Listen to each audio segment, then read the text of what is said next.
전도서 강의 이것이 인생이다 16번째 시간이 되었습니다. 저는 예전에 설교를 할 때 같은 주제를 반복하면 안 된다고 하는 생각을 가졌던 적이 있습니다. 그러나 지금은 생각이 달라졌어요. 얼마든지 같은 주제를 반복할 수 있고 또 그래야 한다라고 하는 사실을 깨달았습니다. 왜 그럴까요? 성경이 그렇게 하고 있기 때문이라고 하는 것입니다. 우리가 살펴보고 있는 전도서도 계속 비슷한 주제, 같은 주제를 반복하고 있다는 사실을 우리가 깨달을 수가 있습니다.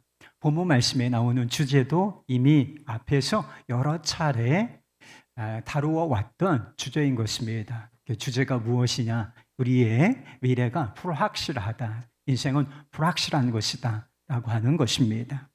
본문 말씀에 4차례 반복되는 문구가 나오는데 본문이 8절이죠. 8절에서 4차례 반복된다 그러면 상당히 비중이 있다. 이게 핵심 메시지라는 것입니다. 내가 알지 못함이라. 내가 알지 못함이라는 이 구절이 반복되는 것을 볼 수가 있습니다. 인생의 불확실성과 그 앞에 있는 우리의 무지, 한계 이런 것들을 강조하려고 하는 뜻이 담겨 있는 것입니다. 전도자는 우리가 알지 못하는 것, 우리가 알지 못하는 것이 한두 가지이겠습니까? 그런데 콕 집어서 3가지에 대해서 우리가 알지 못한다 이렇게 언급하고 있어요. 첫째는 우리가 미래에 대해서, 우리의 미래에 대해서 알지 못한다 이렇게 이야기하고 있습니다. 2절 말씀 후반절에 무슨 재앙이 땅에 임할는지 내가 알지 못함이라 이렇게 말씀하고 있어요. 지금은 아무 특별한 문제 없이 비교적 평탄하게 삶을 이어가고 있습니다. 그런데 이런 상황이 앞으로도 계속될 것인가? 우리의 목숨이 끊어지는 그 순간까지 이렇게 아무 일이 없을 것인가? 그렇지가 않다는 것입니다. 우리가 예측하지 못하는 순간에 재난, 재앙이 임할 수가 있다. 그리고 좀 확대해서 해석을 하면 우리의 삶이 언제 중단될지 모른다. 그렇게 말씀하고 있는 것입니다.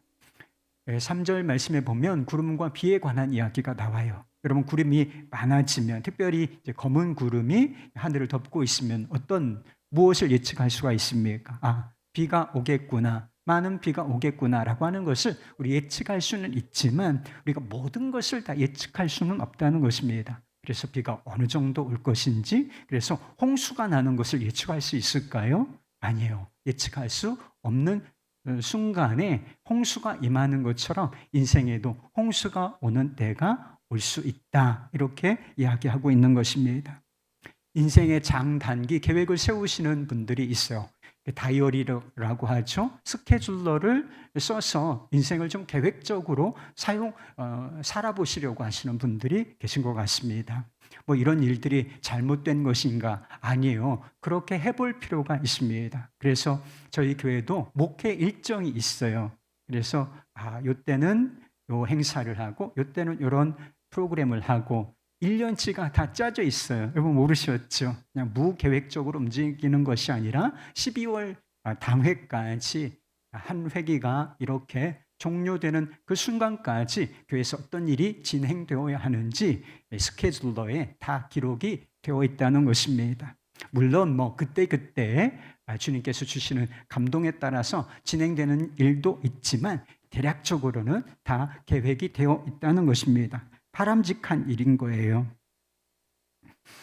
여러분들도 인생의 중단기, 장기 계획을 세울 수가 있지만 우리가 꼭 기억할 필요가 있다. 우리가 세우는 계획대로 인생은 돌아가지 않는다라고 한 점을 기억할 필요가 있다는 것입니다. 두 번째는 하나님이 하시는 일을 알지 못한다는 것입니다. 5절 말씀이에요. 바람의 길이 어떠함과 아이벤자이테에서 뼈가 어떻게 자라는지를 내가 알지 못함같이 만사를 성취하시는 하나님의 일을 내가 알지 못하느니라.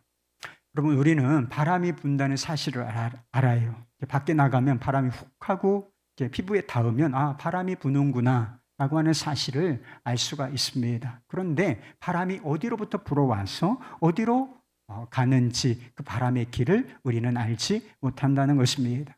요즘에는 과학과 의학이 아주 발달해서 어떻게 수정이 되고 착상이 되며 어떻게 신체 기관으로 분화가 되는지 어느 정도 이해할 수 있는 아는 부분이 있어요. 그러나 여전히 생명의 탄생과 성장은 신비에 속한, 생명의 신비라고 하잖아요. 생명의 탄생과 성장은 신비에 속한 일이라고 하는 것입니다. 바람과 어디 생명의 탄생뿐이겠습니까?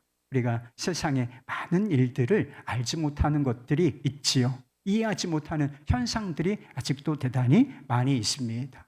왜 그런가? 하나님께서 신비의 손길로 일하시기 때문이라고 하는 것입니다. 세 번째는 일의 성공과 실패를 우리가 알지 못한다는 것입니다. 6절 하반절, 이것이 잘 됐는지 저것이 잘 됐는지 혹 둘이 다 잘 됐는지 알지 못함이니라. 어떤 일을 시작할 때 실패를 예상하는 사람들이 있을까요? 그런 사람은 없지 않겠나 싶습니다. 그런 사람은 일할 자격이 없어요. 일을 시작하는데 날 실패할 거야 이렇게 생각하고서 일을 시작하는 사람은 반드시 실패하죠. 근데 일을 시작할 때 실패를 예상하는 사람은 없어요. 다 성공과 성취를 갈망하고 예상하면서 그 일을 시작하는 것이지요. 그런데 일의 결과가 문제인 거라. 일의 결과는 그 일이 잘 될는지 성공할는지 그 일이 잘 안 될는지 실패할는지 우리는 완전히 예측할 수는 없다라고 하는 것입니다. 이처럼 인생은 불확실해요. 불확실한 인생을 지혜롭고 안전하고 잘 살아낼 수 있을까요? 인생이 불확실하다는 것은 뭔가 문제가 있다는 뜻이에요. 그래서 불확실한 인생, 언제 어디서 무슨 일이 일어날지, 성공할지 실패할지, 하나님이 또 어떻게 행하실지 모르는 상황 속에서 우리가 인생을 지혜롭게 잘 살아낼 수 있을까? 전도자는 그렇다고 이야기하고 있어요. 어떤 일에 성공과 실패를 우리는 장담할 수는 없지만 모르지만 우리 인생 자체를 성공적으로 살아낼 길이 얼마든지 있다고 이야기하고 있는 것입니다. 그러면 이것이 복음인 줄 믿으시기를 바라요. 전도자가 계속 강조해 왔지만 지혜로운 삶의 첫 출발점이 있어요. 그것은 우리의 무지와 한계, 이것을 수용하고 받아들이고 거기서부터 삶을 시작하는 것이다 라고 하는 것입니다. 모든 것을 다 알아야 직성이 풀리는 분들이 있어요. 그래서 속속들이 모든 것을 완벽하게 파악하고 싶어하는 분들이 있다는 것입니다. 그리고 모든 것을 명명백백하게 모든 것이 확실해야만 안정감을 느끼고 일을 시작하시는 분들이 있는 것 같습니다. 그러나 이런 자세를 포기하고 나는 모릅니다. 나는 무지합니다. 그러나 여기서 끝나지 않고 주님은 아십니다. 나는 모릅니다. 그러나 주님은 다 아십니다. 이런 자세를 취하는 것, 그것이 지혜롭고 성공적인 삶의 첫 출발점이 된다는 것입니다. 지혜롭고 성공적인 삶의 두 번째 스텝이 있는데, 두 번째 스텝은 최선을 다해서 일하라고 하는 것입니다. 무지와 불확실성 위에 놓여 있는 인생들에게 전도자가 조언을 하고 있는데, 이 조언은 결코 정적이거나 소극적이지 않다는 사실을 볼 수가 있어요. 그래서 우리가 말씀을 묵상할 때 동사가 적용점이에요. 동사를 잘 살피는 것이 중요한데, 오늘 본문 말씀에 보면 동사가 우리가 적용할 만한 일에 관한 동사가 여러 차례 나오는 것을 볼 수가 있다는 것입니다. 1절에 내 떡을 물 위에 던져라. 2절 나눠줄지어다. 6절 씨를 뿌리라. 손을 놓지 말라. 다 적극적으로 무엇인가 행할 것들에 대해서 이야기하고 있다는 것입니다. 무슨 뜻인가? 알 수 없는 것이 있어요. 하나님은 신비의 손길로 일하십니다. 그래서 알 수 없는 영역, 신비로운 영역에 대해서는 신비로 일하시는 하나님의 손길에 맡겨드리고 우리의 일이 있는데 그 우리의 일을 우리가 잘 감당해 내야 한다라고 하는 뜻이 들어있는 것입니다. 무지와 한계를 인정한다는 것은 우리를 요행으로 럭키한 것이 있죠. 이건 행운이야. 그래서 행운의 네잎클로버. 그래서 사람들이 행운을 얼마나 좋아하면 그 좀 기형적으로 생긴 거예요. 보통 새 잎 클로버인데 내 잎이면 이게 행운의 클로버다. 그래서 내게 행운이 있을 거야. 이렇게 생각하는 사람들이 있지 않습니까? 요행을 바라는 거예요. 그리고 요행을 바라는 요행 심리의 대표가 무엇인지 아세요? 복권 사는 거예요. 로또 복권 사는 거. 그래서 인생을 요행에다 걸어보는 거죠. 이런 요행이나 게으름으로 인도하지 않는다는 것입니다. 이것이 잘 될는지 저것이 잘 될는지 또는 이 두 가지가 다 잘 될는지 알지 못한다. 우리가 하는 일의 성공 여부를 우리는 정확하게 다 예측하고 알 수가 없다는 뜻인 것이지요. 그런데 예측할 수 없는 일에 대한 태도가 그 앞에 나와 있다는 것입니다. 너는 아침에 씨를 뿌리고 저녁에도 손을 놓지 말라. 그래서 최선을 다해서 일을 해야 한다. 성실하게 일해야 한다라고 말씀하고 있는 것입니다. 결과는 이를 성취하시는 여호와, 신비의 손길로 일하시는 주님께 완전히 내어 맡김으로 우리에게 주어진 일, 우리가 해야 할 일을 최선을 다해서 성실하게 주님께 하듯이 해야 한다라고 하는 것입니다. 지혜롭고 성공적인 삶의 세 번째 스텝은 우리가 가지고 있는 거, 일의 결과물을 그냥 가지고 있지 말고 그것을 적극적으로 나눠야 한다는 것입니다. 전도자는 삶의 불확실함에도 불구하고 최선을 다해서 일해야 한다고 했습니다. 문제는 왜 그렇게 이유가 중요하잖아요. 항상 우리는 이유가 있어야 그 일을 하게 되거든요. 왜 그렇게 열심히 일해야 하는가? 그 이유가 중요하지 않겠습니까? 그 이유가 1절과 2절에 나와 있는데 이해하기가 대단히 어려운 그런 말씀이라고 싶습니다. 1절, 2절 말씀. 너는 내 떡을 물 위에 던져라. 여러 날 후에 도로 찾으리라. 7배개나 8배개나 나눠줄지어다. 무슨 재앙이 땅에 임할는지 내가 알지 못함이니라. 내 떡을 물에 던지라. 이게 무슨 뜻일까요? 대단히 어렵죠. 떡을 물에 던지래요. 떡. 그래서 떡으로 물수제비를 하라는 건가? 참 이해하기가 어렵다는 생각이 들어요. 그래서 주석가들 사이에도 이 1, 2절 말씀이 난해한 구절로 정평이 나 있어요. 그런데 많은 주석가들이 이 떡을 물에 던지라, 빵을 물에 던지라, 이것이 실제로 어떤 떡을 물에 던지라 그런 뜻이 아니라 비유적인 표현이라는 거예요. 그래서 고대의 해상무역, 배를 타고 왔다 갔다 하면서 물건을 실어 나르고 그 거래를 하는 그런 해상무역을 의미한다. 이렇게 생각을 한다는 것입니다. 그 당시에 이 고대 사회 수천 년, 3,000년 전에 쓰여진 이 말씀이니까요. 그 당시에는 생활 반경이 아주 좁았어요. 그래서 그 동네에서 태어나가지고 그 동네에 살다가 그 동네에서 죽는 경우가 대부분이었습니다. 그런데 전도자는 생활 반경을 넓히라는 거예요. 투자의 범위를 넓히라는 거예요. 그래서 해상 무역에까지, 그래 다른 물을 건너다니면서 타국에까지 나아가면서 적극적으로 모험심을 가지고 투자하라. 그리하면 여러 날 후에 찾을 것이 있을 것이다. 이익이 돌아오고 수익이 돌아올 것이다. 이렇게 이야기하고 있다는 것입니다. 실제로 솔로몬 시대에 해상무역이 발달했어요. 그전에는 그런 개념이 별로 없었는데 솔로몬이 투자의 귀재인 거라. 그래서 무역에 굉장히 관심이 많아서 통관무역, 지금도 통관무역이 있거든요. 싱가포르라고 하는 나라가 통관무역으로 살고 있어요. 그래서 통관무역과 그리고 해상무역 이런 것들이 발달해서 솔로몬 시대에 막대한 부를 축적했다. 이런 기록이 있는 것을 볼 수가 있습니다. 떡을 던지는 것이 해상무역을 의미하든지 아니든지 많은 주석가들이 1, 2절 해석할 때 의견이 모아지는 부분이 있다는 것입니다. 일의 결과물, 일을 열심히 했어요. 투자를 했습니다. 그것으로 벌어들인 수익, 결과물이 있어요. 그것을 그냥 가지고 있지 말고 나누라. 그냥 나누는 것이 아니라 7배개나 8배개, 7배개나 8배개. 성경에서 7이라고 하는 것은 완전수, 충만수예요. 그 충만한 것을 이야기하는 것입니다. 그래서 더 적극적으로 아주 담대하게 나누고 베풀라, 이런 뜻이라고 하는 데 있어서는 다 의견이 모아지고 있다는 것입니다. 왜 그래야 하는 거예요? 불확실된 시대를 살면서 적극적으로 투자해서 성실하게 최선을 다해서 일해서 수익을 얻었어요. 그러면 나만 가지고 있지 말고 아주 담대하게 적극적으로 나누고 베풀라. 왜 그래야 하는가? 이유가 나와 있죠. 무슨 재앙이 땅에 임하는지 내가 알지 못함이니라.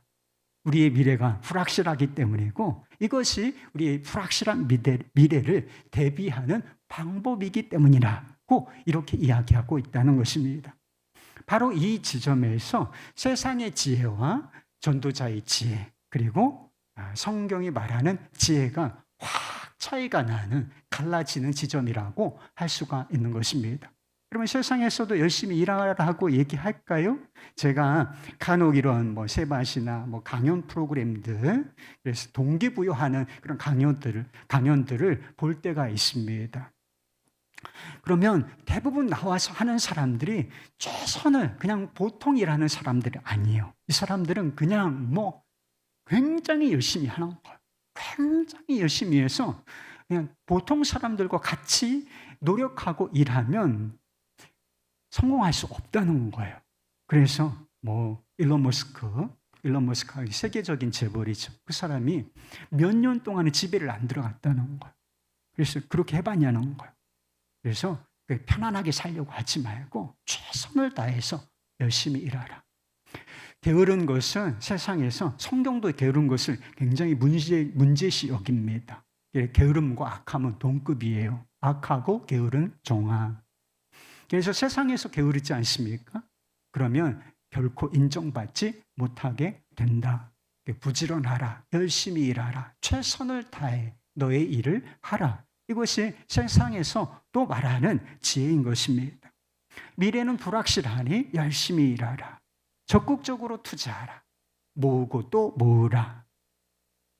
그것으로 너의 안전을 확보하라. 그것으로 너의 인생을 여유롭게 즐기라. 이것이 세상에서 말하는 지혜로운 삶이에요. 성공적인 삶이에요. 그러나 전도자는 무엇이라고 말하고 있는 것인가? 미래는 불확실하다. 그러니 열심히 일하라. 적극적으로 투자하라. 수익을 얻으라. 그리고 나누어 주고 또 나누어 주라. 어느 지점까지는 갔죠. 그런데 끝부분에서 이 수익, 우리가 얻은 이익, 그리고 노력의 결과물을 어찌 사용할 것인지에 대해서는 완전히 방향이 갈라진다라고 하는 것입니다.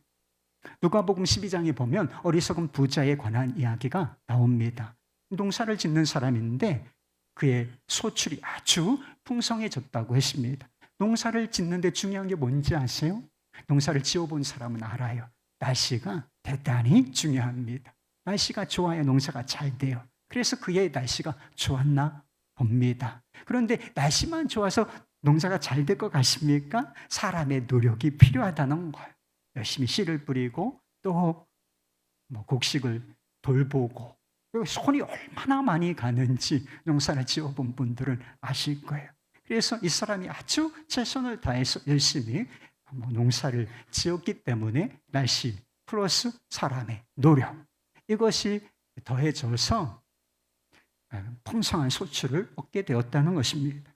그런데 예수님께서 이 사람 부자예요. 더 부자가 되었습니다. 그런데 이 사람을 어리석은 사람이다라고 평가를 하셨다는 것입니다. 왜?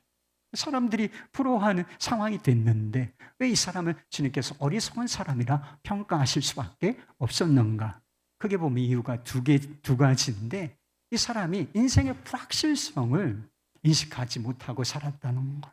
그래서 자신의 미래가 그저 지금까지 계속되어 왔던 것처럼 그냥 평탄하게, 안전하게 계속 이어질 것이다. 삶은 이어진다 라고 생각을 했다는 거예요.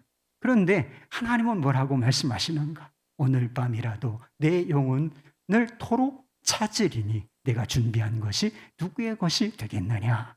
하나님이 영혼을 찾으실 때 갑작스럽게 삶이 중단되는 그 순간을 그가 염두에 두고 살지 않았기 때문에 그가 어리석다, 이렇게 말씀하셨다는 것입니다. 또 한 가지 이유는 풍성해진 소유를 사용하는 방식 때문이었다 하는 것입니다. 그래서 소출이 많아져서 소유가 풍성해졌는데 이 사람은 이것을 쌓아두었다는 거예요. 어디에? 창고에. 창고를 더 크게 짓고 더 넓게 짓고 거기에 곡식들과 여러 해 쓸 물건을 쌓아두고서 거기서 안정감을 추구했다는 거예요. 내가 이제부터는, 내일부터는 먹고 마시리라. 오직 자기의 행복과 자기의 유익만을 위하여 자기가 벌어들인 수익, 결과물들을 쌓아두고 있었다는 것입니다. 그래서 그 끝에 그런 말씀이 나와요. 이 사람이 왜 어리석은가? 자기에게는 너무나 부요해요.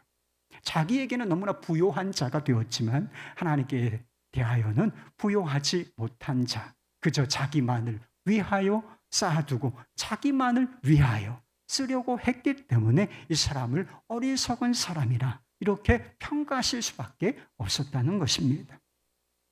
여러분은 왜 열심히 일하세요? 게으른 분이 혹시 있을지 모르지만 정신 차려요. 게으른 거 좋은 거 아닙니다. 제가 게으르거든. 목사님 너무 게을러요. 이렇게 얘기 한번 하세요. 저도 정신 차리게. 열심히 일해야 돼요. 열심히 일해야 돼요. 최선을 다해서 성실하게 일해야 하는 것입니다. 그런데 문제는 왜 열심히 일하느냐는 거예요. 열심히 여러분 정말 삶의 여유가 그렇게 많지 않을 정도로 직장생활 열심히 하시고 또 일을 성공시키기 위해 열심히 일하시는데 그 목적이 도대체 무엇이냐? 이게 중요한 거라요. 성공하기 위해서 그렇습니까? 부자가 되기 위해서 그렇게 열심히 일하는 것인가요? 인생을 편안하고 여유롭게 노후를 완전히 보장하기 위해서 그렇게 열심히 일하시는 것입니까? 열심히 일하는 목적이 여기까지라면 여러분은 지금 대단히 어리석은 삶을 주님께서 평가하시기에 이 어리석은 자야, 이 어리석은 자야 라고 말씀하실 만한 삶을 살고 있다는 사실을 잊으면 안 된다는 것입니다. 왜 우리가 열심히 일해야 하는 것입니까? 참된 지혜자는 나누기 위해서 일하는 사람이라는 것. 세상의 개념과 완전히 다르죠. 일을 왜 하느냐? 돈을 왜 벌어요, 여러분? 그죠? 돈을 모으기 위해서가 아니라 나누기 위해서 일하고 돈을 벌어야 한다는 것입니다. 그게 참된 지혜라는 거예요. 참된 부자는 돈을 많이 모은 사람. 그래서 수십억씩, 수백억씩 막 이렇게 막 끌어 모은 사람, 창고에 쌓아놓고 통장에 쌓아놓고 금고에 쌓아놓은 이 사람이 부자가 아니라 돈을 하나님이 기뻐하시는 방식대로 많이 쓴 사람, 하나님이 기뻐하시는 방식대로 많이 쓴 그 사람이 부자라는 거예요. 많은 소유를 땅에 쌓아놓은 사람이 아니라 쌓을 수가 있는데, 부를 쌓을 수가 있어요. 돈을 쌓아놓을 수가 있는데 장소가 두 군데라는 거예요. 땅에 쌓을 수도 있고 그 보물을 하늘에 쌓아둘 수도 있는데 땅에 쌓아둔 사람은 부자가 아니라는 거예요. 하나님께 부요한 자, 하나님이 기뻐하시는 방식대로 이 물질을, 돈을 사용하여 보물을 하늘에 쌓아둔 이 사람이 진정한 부자라 하는 것입니다. 여러분, 우리가 이렇게 살고 있다면 예기치 않은 순간에 어려운 순간이 오고 그리고 우리의 삶이 중단된다 할지라도 그렇게 되면 반드시 그 즉시 하나님 앞에 서게 될 터인데 하나님께서 뭐라고 말씀해 주시겠어요? 우리가 지혜로운 자처럼 지혜로운 부자로 하나님께 부요한 자로 이 땅에 살다가 하나님 앞에 어느 순간 서게 되면 주님께서 우리에게 뭐라고 말씀하실 것 같습니까? 이 악하고 게으른 자야가 아니라 잘하였도다 착하고 충성된 종아 어서 와라, 이 천국 잔치에 참여하라, 이렇게 말씀하시지 않겠습니까? 그러면 된 거잖아요. 어느 순간에 우리의 삶이 예측하지 못하는 순간에 재난이 오고 고난이 오고 우리의 삶이 끝난다 할지라도 주님 앞에 서면 주님께서 칭찬하시겠지. 이렇게 살면 잘 사는 거예요. 나중에 가봐야 아는 게 아니에요, 여러분. 주님께서 내 삶을 보시고 칭찬하실지 책망하실지는 나중에 가봐야, 열어봐야 아는 게 아니라고요. 지금 보면 알 수 있는 거예요. 지금 내가 어찌 살고 있는지 보면 하나님께서 칭찬하실 만한 삶이고 인정할 만한 삶인지, 아니면 책망받을 만한 삶인지 알 수가 있다는 것입니다. 불확실한 미래를 대비하는 완벽한 지혜는 모험과 싸움이 아니에요. 다 이렇게 살잖아요. 불확실한 미래를 대비하기 위하여 모험과 싸움이라는 방식으로 살고 있지만, 성경이 말하는 지혜는 무엇이냐? 모험과 싸움이 아니라 나눔과 베품이라고 하는 것입니다.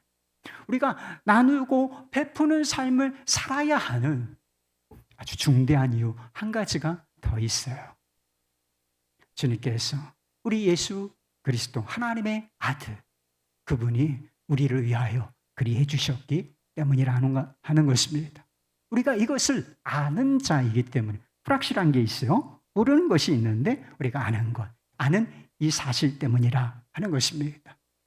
고린도후서 8장 9절 말씀, 우리 주 예수 그리스도의 은혜를 너희가 알거니와 부요하신 이로써 너희를 위하여 가난하게 되심은 그의 가난함으로 말미암아 너희를 부요하게 하려 하심이라. 여러분, 우리는 본질은 무엇이었는가? 영적인 파산자들, 가난뱅이 중에 가난뱅이, 영적인 파산자들이었다는 것입니다. 그런데 이 영적인 파산자들이 어찌 부요한 자, 하나님의 나라를 상속받고 하나님의 자녀가 되는 권세를 얻었는가? 그 일은 그냥 된 게 아니라는 거예요. 예수님께서, 부요하신 예수님께서 우리를 위하여 가난하게 되셨기 때문에 자신의 살과 피를 우리에게 내어주시고, 그리고 자신의 전부 모든 것을 쏟아 나누시고 베풀어 주셨기 때문에 정말 영적인 파산자였던 우리가 부요한 자가 되었다는 것입니다. 여러분, 이 사실을, 이 은혜를 믿으십니까? 우리가 이 은혜를 안다면 어찌 하나님께서 우리에게 허락하신 삶의 자원들, 돈, 시간, 은사, 이 모든 것을 쌓아놓고 나만을 위하여, 나의 안전을 위하여 살 수가 있겠습니까? 우리가 다른 사람에게, 특별히 가난하고 궁핍한 사람들에게 우리가 인색한 이유가 뭐겠어요? 은혜를 모르기 때문이에요.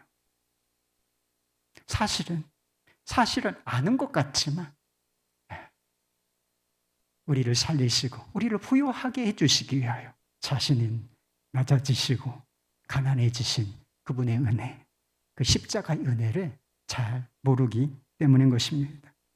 웨슬리 목사님이 돈의 사용이라고 하는 그런 설교에서 유명한 돈에 관한 원칙 3가지를 이야기해 주셨습니다. 오늘 본문 말씀과 전도자가 말하는 것과 거의 일치해요. 여러분도 이 원칙을 잘 들어보시고 그걸 딱 한번 붙잡아 보시기 바랍니다. 돈에 관한 첫 번째 원칙은 무엇이냐? 할 수 있는 대로 돈을 많이 벌라는 거예요. 오케이죠. 그래서 자신을 해치고 다른 사람을 해치지 않는, 불법한 일이거나 양심에 위배되지 않는 일이라면 무슨 일이라든지 해서 열심히 일해서 돈을 많이 벌라 하는 것입니다. 두 번째는 할 수 있거든 많이 저축하라고 하는 것입니다. 그래서 부자가 되는 데는 돈을 버는 것도 중요하지만 쓰는 것도 중요해요. 그래서 낭비하면 안 된다는 거예요. 내가 번 돈인데 내가 열정과 에너지와 지혜와 모든 것을 다해서 돈을 벌어들였어요. 내 돈이에요.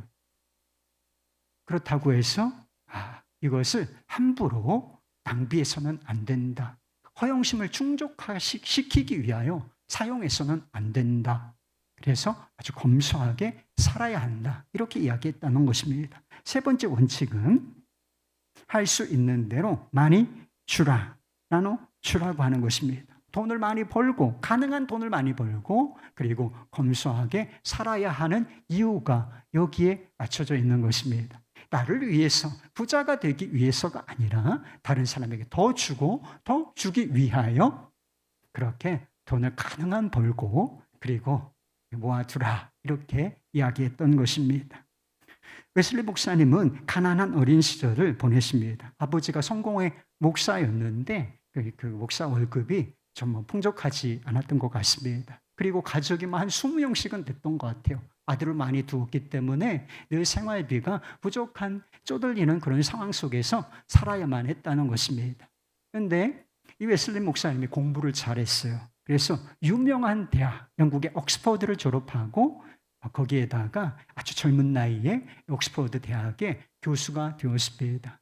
옥스퍼드 대학의 교수가 된 이후로부터 생활 수준이 급격하게 높아지기 시작했어요. 그래서 교수의 월급으로 1년에 30파운드 정도를 받았는데 이 30파운드라고 하는 돈은 혼자 생활하기는 아주 넉넉한 그런 정도의 액수였다는 것입니다. 그는 한동안 얼마나 어렵게 살았어요. 그런데 돈이 이제 경제적인 여유가 생겨서 이 경제적인 여유를 좀 즐겼다는 거예요. 그래서 카드놀이와 담배 그리고 브랜디 이런 것을 사는데 돈을 좀 많이 지출을 했다는 것입니다. 그런데 돈에 대한 관점이 획기적으로 바뀌는 한 가지 사건을 경험하게 돼요. 그래서 집이 있는데 방을 좀 장식하기 위해서 그림을 파는 데 가서 그림 몇 점을 사와서 이 방에 걸어두려고 하는데 집안일을 돌아보아 주던 하녀가 방에 들어왔다는 거예요. 근데 하녀의 모습이 보였어요.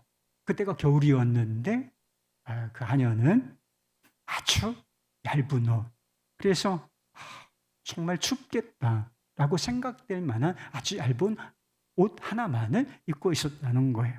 그래서 몸을 따뜻하게 하고 일할 수 있는 그런 겉옷을 외투를 사주면 좋겠다라고 생각해서 즉시 자신의 주머니에 돈이 얼마 있는지를 찾았다는 거예요. 그런데 한 푼도 남아있지 않았다는 것입니다. 그때 충격을 받았다는 거예요. 훌륭한 사람이니까 이런 상황에서 충격을 받는 거예요. 내가 지금까지 돈을 사용하는, 돈을 쓰는 이 방식을 하나님께서 기쁘게 여기시지 않았겠구나. 나만을 위해서 그 여유를 즐긴 삶, 이 삶을 주님께서 기쁘게 여기시지는 않았겠구나 라고 하는 생각이 들었을 때 충격을 받았고, 그때부터 삶의 방향이, 돈을 바라보는 관점이 달라지기 시작했다라고 하는 것입니다. 그는 스스로에게 물었다는 것입니다. 주님께서 과연 나에게 잘하였도다, 착하고 충성된 종아라고 말씀하실 것인가? 그대는 이 가난한 여인을 추위로부터 막아줄 수 있었을 돈으로 그대의 벽을 장식하였구나. 오 정이여, 오 자비여. 이 그림들은 이 가난한 여인의 고혈이 아니던가. 웨슬리 목사님은 그때부터 씀씀이를 좀 절제하고 줄이기 시작했다는 것입니다.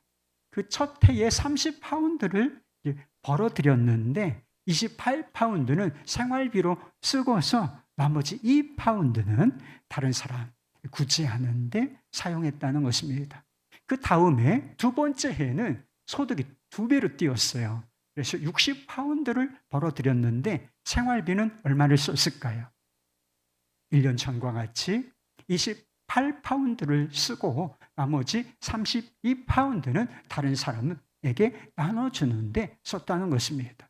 세 번째는 소득이 더 늘었어요. 그래서 한 해 90파운드를 벌어들였는데 생활비로 얼마를 썼을까요?